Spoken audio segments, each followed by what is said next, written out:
Welcome class 12th, Lost Spring, part 3rd. Lost spring was going on and we have already done the part first. In the past first and second we come to know that the writer Annie Young is talking about the children who are engaged in rag picking trade. They are helping their parents in survival because the condition in Simapuri is very severe, is very dangerous to live in for those children who are squatters from Bangladesh. So now we have seen how they are living there, what is the plight of the condition living in Simapuri, how they get the grain, what is the condition of food, and why they have settled there in such a dangerous condition, and why they left their homes.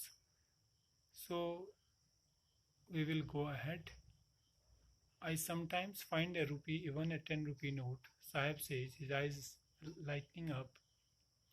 When you can find a silver coin in a heap of garbage, you don't stop scrounging, for there is a hope of finding more. It seems that for children, garbage has a meaning different from what it means to their parents. For the children, it is wrapped in wonder. For the elders, it is means of survival.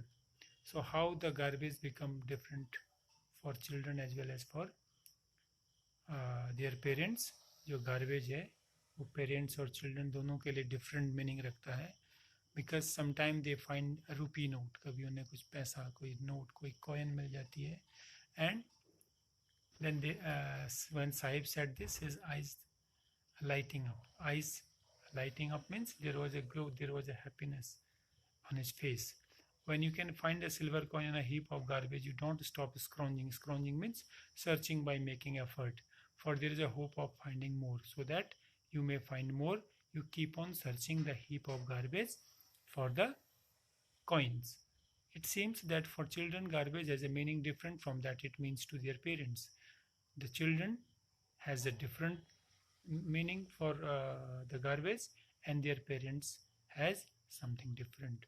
For the children, it is wrapped in wonder. For children, the garbage is actually wrapped in wonder. Wrapped means covered in wonders, means they will scrounge the, if they would scrounge the garbage, they can find something valuable. So every time they get the find something valuable, it is wonderful to them. So it was wrapped in wonder. हर बार जब वो ऐसे टटोलते हैं तो कुछ ना कुछ क्या मिलता है, वैल्यूएबल मिल जाएगा. And then it seems as if the garbage is not a dirty thing for them, it is a thing, something wrapped in wonder. For elders, it is means of survival, and elders also do the same thing, but they know that they only survive, they can only survive on such wreck picking. One winter morning, I see Sahib standing by the fenced gate of a neighborhood club, watching two young men dressed in white playing tennis. So it was a winter time, it was a morning time when the narrator found Sahib on the fenced gate. Fenced gate means the gate that was having the four walls with it.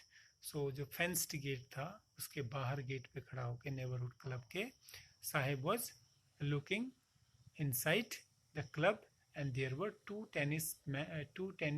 young men playing the tennis. Said, I like the game, he hums, content to watch it standing behind the fence. I go inside when no one is around, he admits. The gatekeeper lets me use the swing. So he was contented, means he was satisfied that at least he had seen somebody playing the game. Sahib was satisfied by watching the game from the gate. और बोलता है, I like the game. He hums, he agrees, he tells, I go inside when no one is around. When the place is empty, then the gatekeeper allow me to go inside, and I use also swing. Sahib too is wearing tennis shoes that look strange over his discolored shirt and shorts. Someone gave them to me, he says in a manner of an explanation.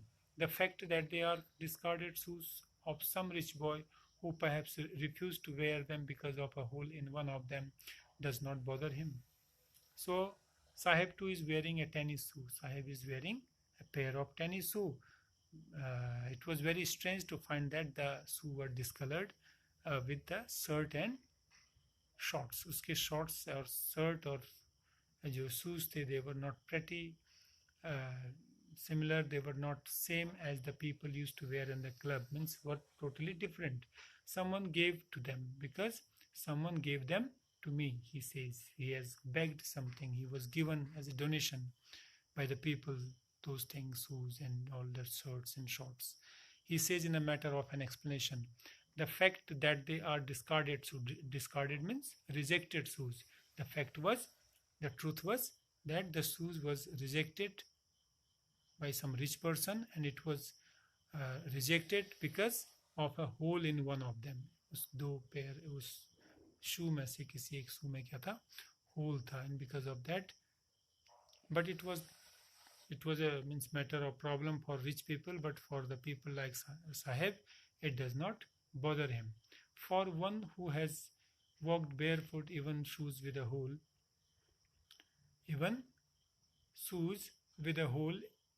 is a dream come true. जो barefoot रहते हैं, if they get the shoe, though the shoe has a hole, but it is like a dream come true. जैसे कोई dream सच हो जाता है, ऐसे उसे लगता था कि he has at least had a pair of shoe with him. But the game he is watching so intently is out of his reach. But the game he was watching so curiously, so intently, so keenly, इतनी उत्सुकता से जिस game को देख रहा था, he can never play that game as of now. This morning, Sahib is on his way to milk booth. In his hand is a steel canister. I now work in a tea stall down the road, he says, pointing in the distance. I am paid 800 rupees and all my meals. Does he like the job? I ask. His face, I see, has lost the carefree look. The steel canister seems heavier than the plastic bag he would carry so lightly over his shoulders. The bag was his. The canister belongs to the man who owns the tea shop. Sahib is no longer his own master. So, the next time when the author or the narrator met to Sahib, he was on the way to milk booth. He was going to fetch the milk. Milk booth means a place where milk is sold or provided by government to the people. So milk booth means a shop, a place where you can get the milk. तो वो दूध के लिए जा रहा था. In his hand is a steel canister. He was holding a steel canister. Canister means container. Steel का एक container था. I now work in a tea stall down the road. He says, Sahib pointing ऐसे point करके distance पे उसने कहा, there is a tea stall and I am a servant there. Means I am working under the master of that tea stall. I am paid 800 rupees and all my meal. My master gives me 800 rupees and all my meals, 3 times meal. मुझे feed करता है और मुझे 800 भी देता है. Does he like the job? I ask. So the narrator asks him if Sahib likes his job. His face, I see, has lost his carefree look because his face was not so carefree now. Carefree means when you are not worried about anything, you live happy for whatsoever condition. So that is carefree look. So he has lost that carefree look because when he was gathering the rags, or you can say the junk or the garbage, on that time there was a carefree look on his face. He was not worried about anything. The steel canister seems heavier than the plastic bag he would carry it so lightly over his shoulders. Before this, he used to carry the plastic bag on his shoulders. Means he used to gather the garbage. He used to do the rag picking. इससे पहले वो plastic का bag कंधे में डाले, like morning birds used to go here and there in search of garbage, something valuable in the garbage. But here he was having a steel canister and it seems heavier. It seems heavier means he was now imposed with some duties that he has to perform throughout the day for the price he was, for the salary he was being paid by the owner, tea stall owner. So he has to perform the duties. So he has lost his carefree look.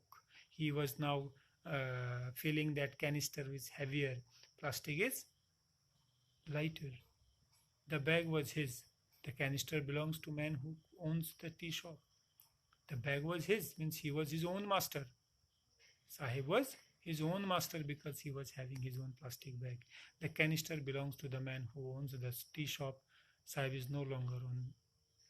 Sahib is no longer his own master.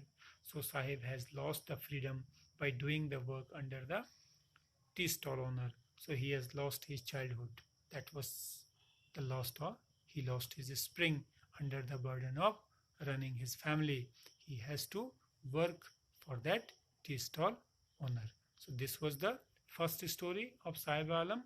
Now we will study the second story. It is about the Mukesh.